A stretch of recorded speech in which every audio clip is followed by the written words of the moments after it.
بالك من شحال ديال الفلوس ممكن تدخل كاش للمغرب. قوانين جديدة في 2026 وعقوبات مالية مهمة. تبع معايا باش نوريك كيفاش دير التصريح عن طريق الانترنت. السلام عليكم ومرحبا بكم في قناة انفو ايطاليا دارجة.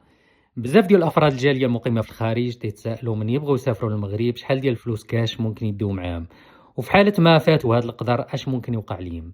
اليوم غنطرقوا لهذا الموضوع وغنوري لكم كيفاش ممكن تجنبوا هذه العقوبات اللي هي ولات عقوبات صارمة جدا، والطريقة كيفاش تصرحوا بها بإنترنت بلا ما تمشيو حتى للمغرب عاداش تبداو تصادعوا في الديوانة.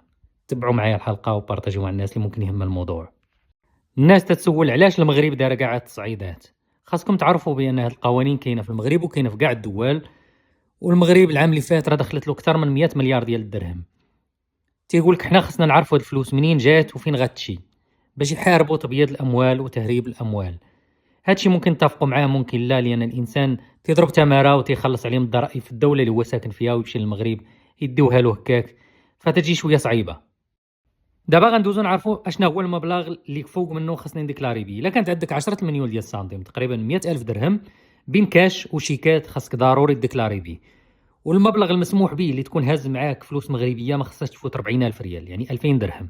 في حالة ما ديكلاريتش وكنت فايت 10 المليون ولا قفوها عندك، فالعقوبة تتشي من 15% ديال المبلغ اللي تهاز حتى للسيزي ديال الفلوس كلها اللي تهازها. فمن الأحسن الإنسان يديكلاري ويحيد من الصداع. قانون جديد اللي داروا آخر هو إلا دخلت قل من 10 المليون فما عندكش الإلزامية ديال أنك تصرح بها، ولكن ما خصهاش تخرج. يعني ديت معك مثلا 7 المليون فماشي اوبليغاتوريو عليك أنك تصرح بها، ولكن المشكل هو من تبغي تخرج ما خصكش تخرجها. فمن الأحسن حتى هنايا الإنسان يديكلاري بها، يمشي للديوانة ويقول لهم راه عندي هاد القدر ديال الفلوس، باش من بعد إلا ما استعملش الفلوس كلها ممكن يخرجها. دابا غندوزو للفقرة ديال كيفاش ممكن ديكلاري بالفلوس اللي غادي بها. إلا كنت غادي في الباطو فكاين مكتب فين ممكن ديكلاري قبل ما تخرج من الميناء. نفس الحاجة بالنسبة للمطار، قبل ما تيري الباكاج ديالك كاين واحد البيرو فين ممكن ديكلاري بالفلوس اللي غادي بها.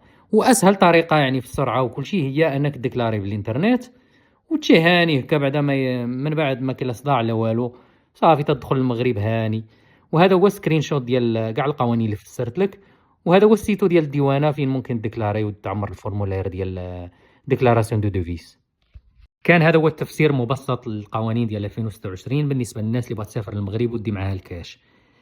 فما تنسوش تخليو لي الراي ديالكم باش نعرف حتى نتوما واش متفقين مع القانون ولا لا، ولا بالنسبه لكم جاكم بزاف.